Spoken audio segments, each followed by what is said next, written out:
was really scary last night. There were limbs flying everywhere. We heard power lines breaking, transformers blowing. You know, it was pretty gnarly last night. From scary to deadly, Florence has killed at least 5 people, including a baby. We thank you for joining us tonight. Florence made landfall this morning near Wrightsville Beach, North Carolina. That's right, and this storm quickly turned deadly.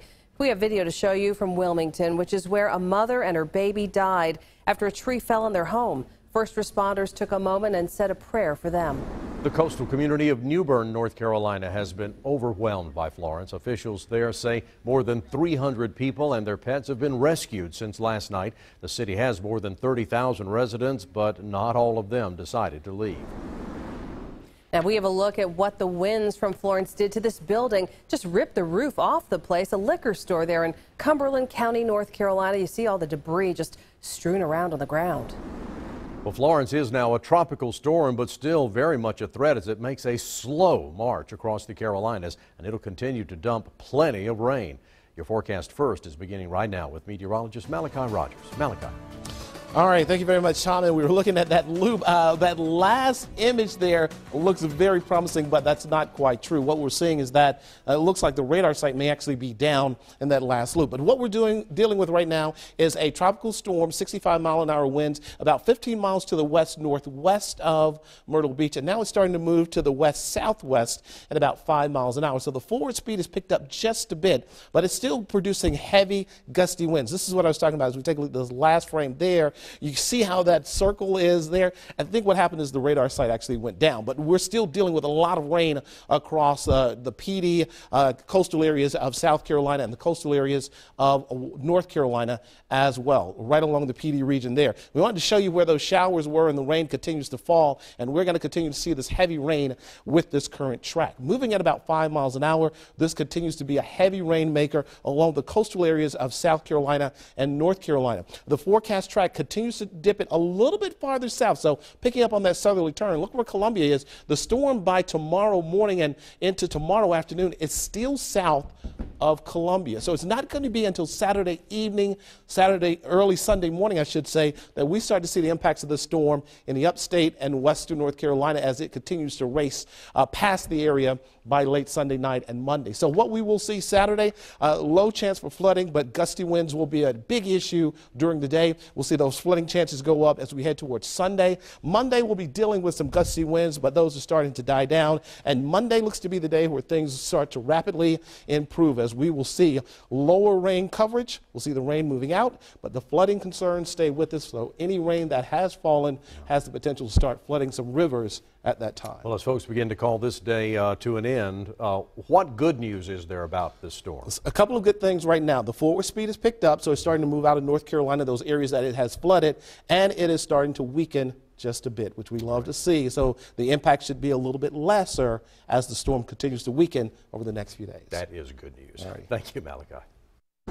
Well, Myrtle Beach started feeling the strength of Florence late yesterday. This is a time-lapse video showing you the storm clouds rolling in.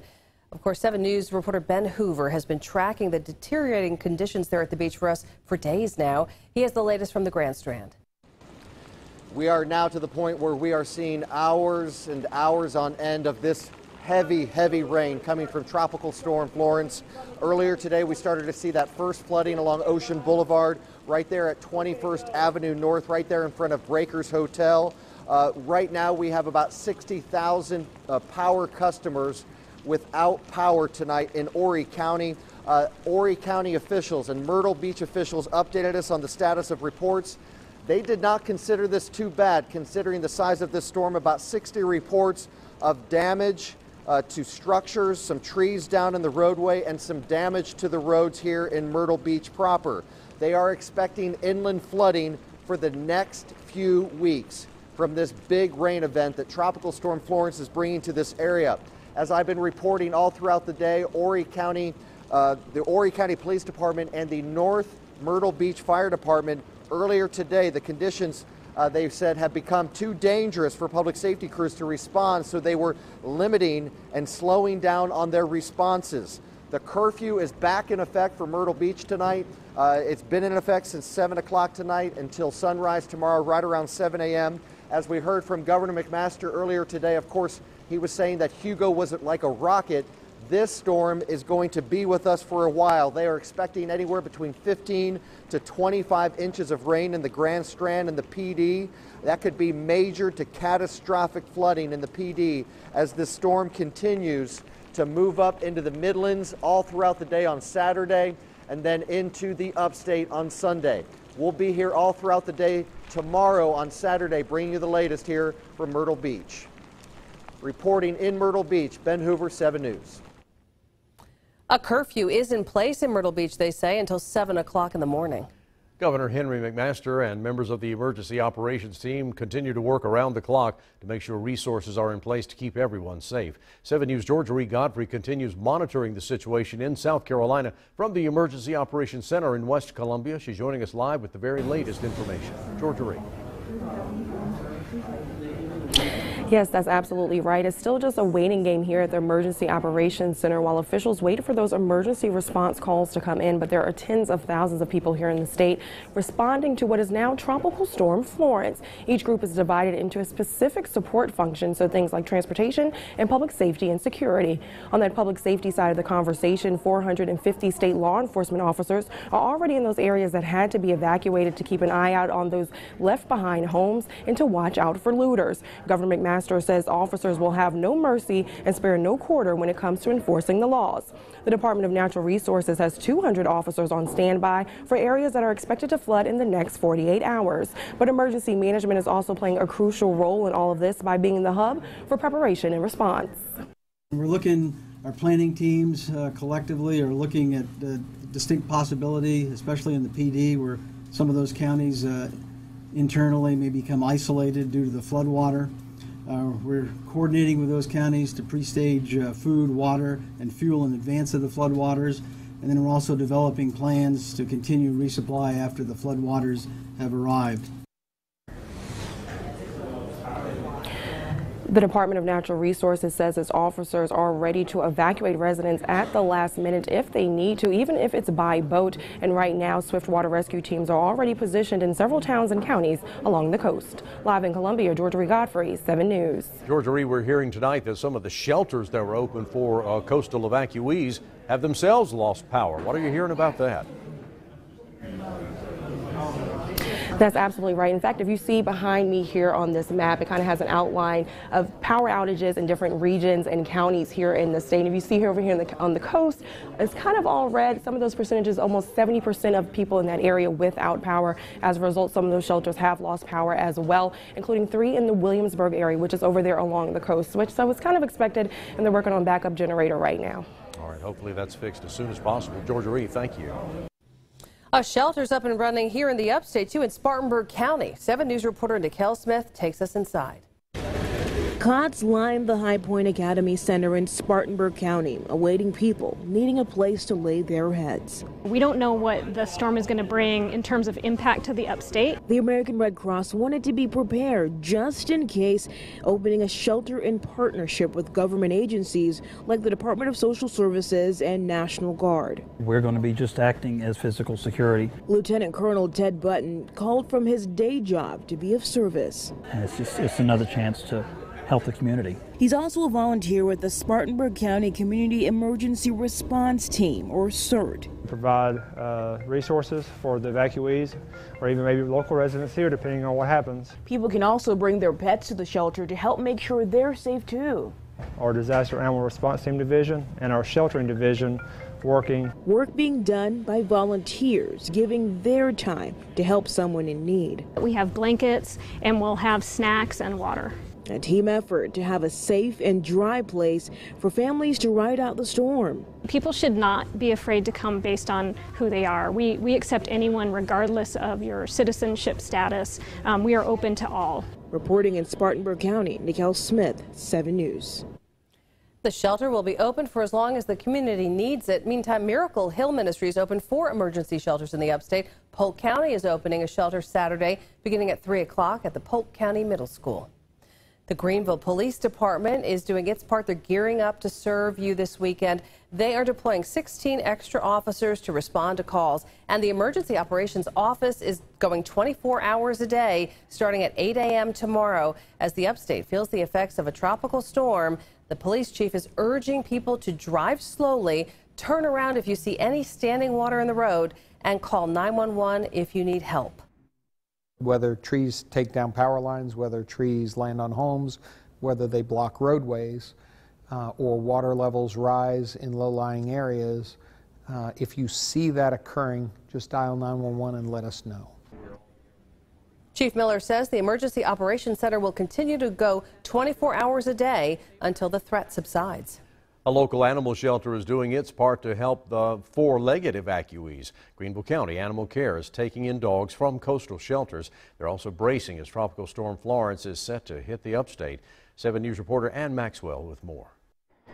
This is Rambo. He's one of dozens of dogs from the coast who were evacuated to Greenville County Animal Care this week. We're a hub center for these types of emergency situations, so what we've been working on this week is getting as many animals out of our shelter so that we can make space for any coastal animals that need placement. Meanwhile, coastal shelters are trying to make room for pets that go missing during the storm. There tend to be a lot of lost animals after a storm situation, so they don't want to take those out of the community because when the dust settles and everybody comes back, they're going to want to look for their pets. Greenville County Animal Care received 170 dogs this week. 59 of those are from the coast. However, a total of 246 animals left the shelter. Most of the dogs evacuated to the upstate were shipped to other shelters across the country.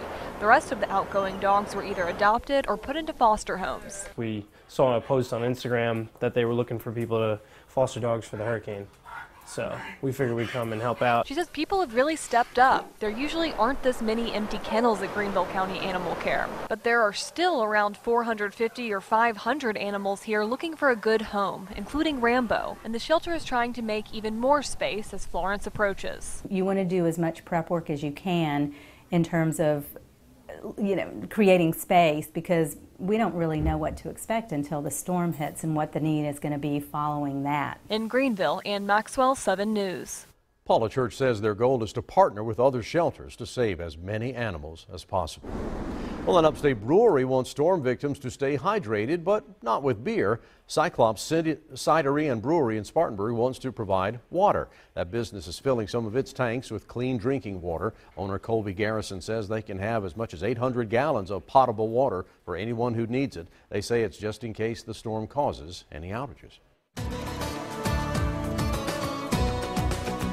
And we continue to track the very latest on now Tropical Storm Florence as that storm continues to work its way along the coastline of South Carolina, and the rain effects are still seen in North Carolina. We're looking at a storm that has weakened considerably over the last 24 hours, but continues to be a major rainmaker for the area. Right now, winds sustained at 65 miles an hour with Florence. It's now starting to move to the west-southwest at about 5 miles an hour, and again, about 15 miles to the west-northwest of Myrtle Beach. Continues to drift farther to the south, being influenced by that high pressure we've been tracking all week long that's now pushing what is that storm to the south. Still being a big rain producer, and is still a major rain and wind producer across the area. Gusty winds up to 40 miles an hour seen in Sumter and Darlington, 20 to 30 mile an hour wind gusts in Columbia, Charlotte, and 20 to 25 mile an hour wind gusts here in the Greenville-Spartanburg area. All of that rain continues to move on shore. We'll continue to see this slowly track to the west. So again, west-southwest takes it closer to Georgetown before making that turn, and watch when it makes the turn. Here we are starting now, but as we go through the day on Saturday, the storm remains south of Columbia. That means a big rain event over land, over low-lying areas, that we could see some flooding in the PD region and coastal region of South Carolina during the day on Saturday. From Saturday evening to Sunday morning, the storm is still expected to be between Columbia and maybe as far north as Clinton or Lawrence. From that point, Sunday morning to Sunday evening, it races through the upstate and western North Carolina and then quickly moves into the Ohio River Valley. The bottom line for us is we have this wound-up storm that's producing heavy wind gusts, and you can see how those winds come in out of the northeast, and that's what we're seeing right now. 10, 20 mile an hour winds sustained in the upstate and western North Carolina. with gusts in the 20s right now. We'll see those wind gusts pick up early tomorrow morning. That'll be the first sign that you see of the storm, and the winds will stay quite breezy throughout the late afternoon and evenings on Saturday. So be aware of that. And again, any low-lying trees or weak trees that you may have in your yard, this is when they may get pushed over. So be very careful as you're out and about early in the day on Sunday. The rain doesn't come in until later tomorrow afternoon. In fact, most of the day, early in the day, will remain dry. But by lunchtime, 1, 2 o'clock, we'll start seeing those showers move in from west to east, and they'll start to fill in by sunset tomorrow evening, 7 to 8 o'clock. More of that rain works its way across the upstate and western North Carolina. And again, if we see those flooding rains late Saturday night, starting in on Sunday, and throughout the early part of the day on Sunday, rain remains. This is a little bit of a different thing, though, because look at our timeline here. 3 o'clock in the afternoon, most of the heavy rain looks to be lifting out of the upstate, leaving us with the possibility of some slight drying as we go through the day, late Sunday, early into the day on Monday. But as we're looking at this rain, we're still expecting to see heavy amounts of rain, big downpours, anywhere from 2 to 6 inches of rain. Very consistent here across many parts of the upstate, especially our eastern counties.